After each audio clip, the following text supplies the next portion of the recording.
Ja, herzlich willkommen, liebe YouTube-Freunde. Heute Morgen haben wir mal was ganz anderes als ein Auto, nämlich einen Traktor.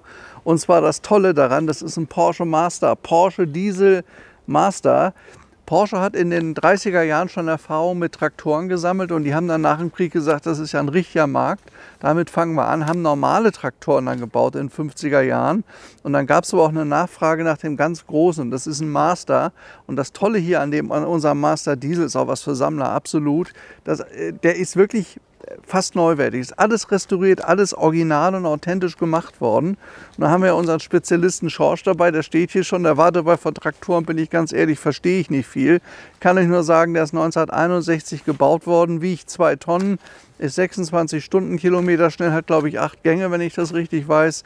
Und wie sich sowas fährt und anmacht und funktioniert, das zeigt euch jetzt mal Schorsch. So, also.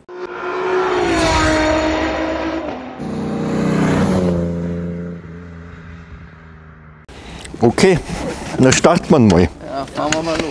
Also, auf geht's. Man tut erst das Standgas ganz zurück.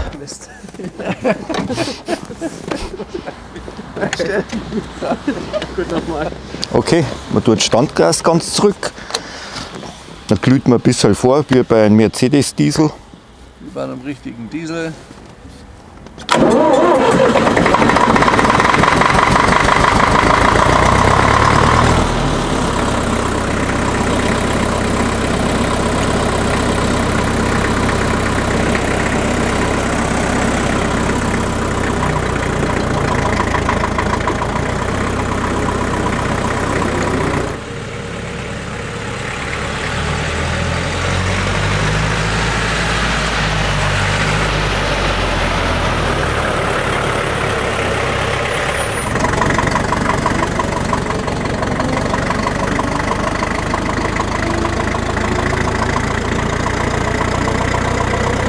Das war natürlich in den 50er Jahren, 60er Jahren ein sehr fortschrittlicher Traktor.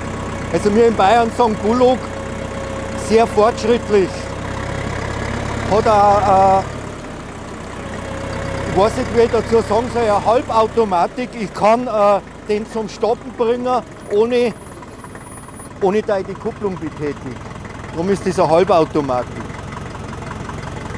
Jetzt lasse ich die Bremse weg und kann wieder beschleunigen. Jetzt mal runterschalten.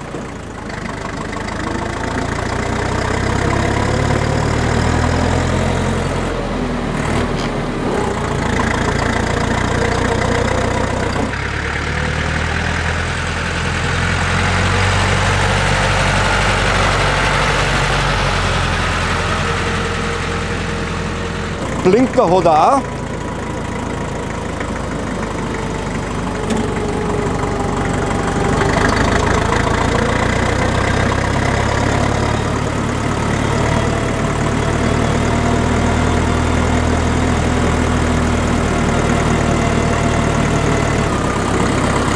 Also das ist zum Starten und Vorglühen, das sind Kontrolllampen, das ist der Betriebsstundenzähler, wie viele Betriebsstunden da hat, und das ist Öldruck.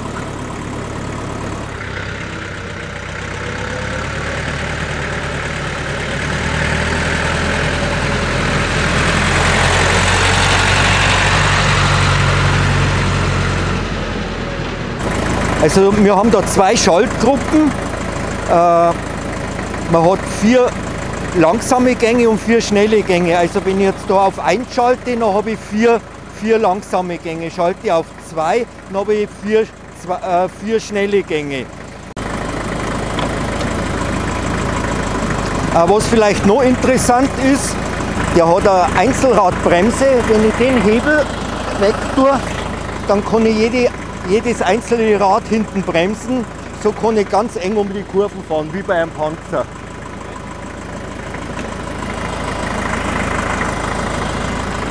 Grüß dich.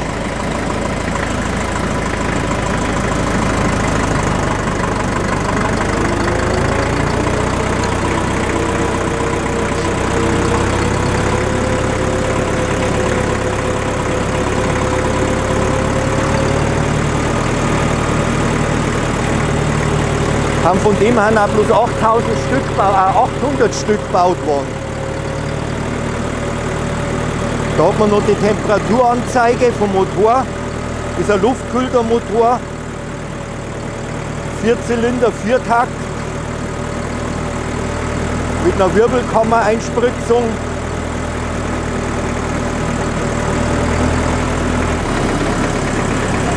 Jetzt schaut her, jetzt brauche ich bloß bremsen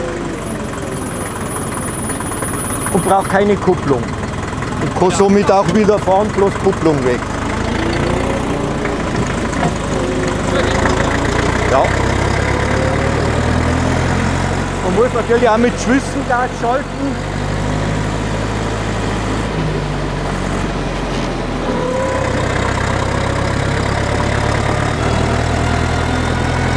Jetzt geben wir mal richtig Gas.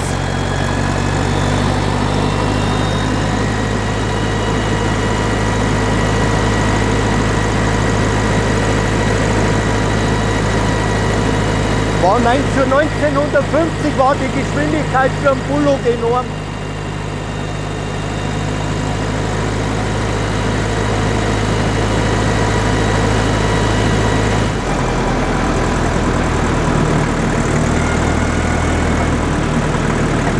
Sollte man vielleicht noch sagen, wie langsam das der geht, zum Arbeiten.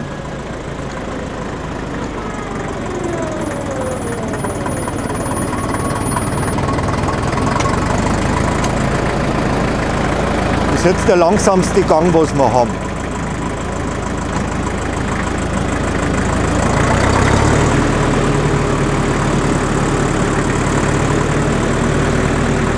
Er hat natürlich, wenn man dann einen ersten Gang drin hat, einen langsamen Gang, der hat unheimlich Kraft dann.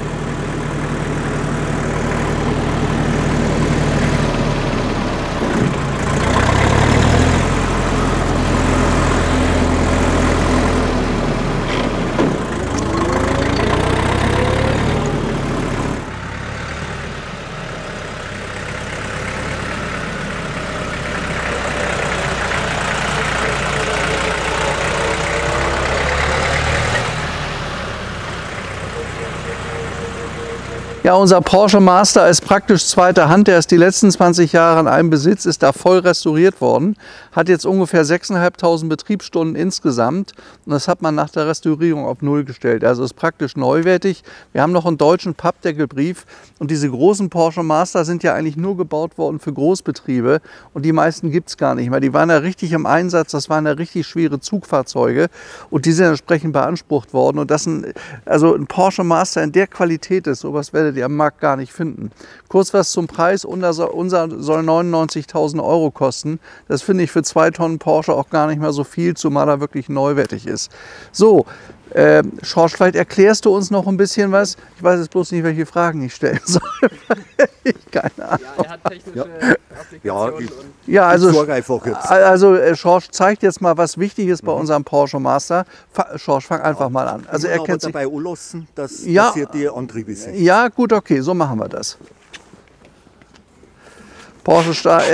Schorsch startet jetzt nochmal den Master und erklärt euch mal, was wie funktioniert. Also, legen wir los, versuchen wir das. So, gehen wir nach hinten. Schorsch zeigt uns das. Also da haben wir die Heckhydraulik, die 3-Punkt-Hydraulik. Der wird mit dem Hebel bedient. Ihr seht es. Ah ja, hoch und auf runter. Und runter. Ah ja. Dann haben wir da noch eine Zapfwellenantrieb. Den habe ich jetzt erst gerade eingeschalten. Ja. Da kann man eine Zapfwelle raufstecken für die Erntemaschinen. Für Ladewagen, Kreisler, Schwader. Aha. Auch zum Pflügen hat man den hergenommen, weil es ein sehr schwerer. Was sind diese ganzen Hebel hier vorne? Das ist die Hydraulik-Einstellung, wie weit da in die Höhe geht. Ja. Da kann man die Höhe von der Hydraulik einstellen. Ah ja. Wie weit das arretiert. Vorne hat er noch. Aber wollen wir nicht ausmachen, wa? Ja, das machen wir mal aus. Ne?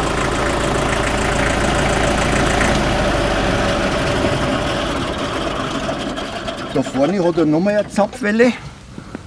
Ja. Da kann man eine feste Maschine wie Holzspalter, damals hat es noch keinen Holzspalter gegeben, aber Sägen und so hat man da noch anschließen können.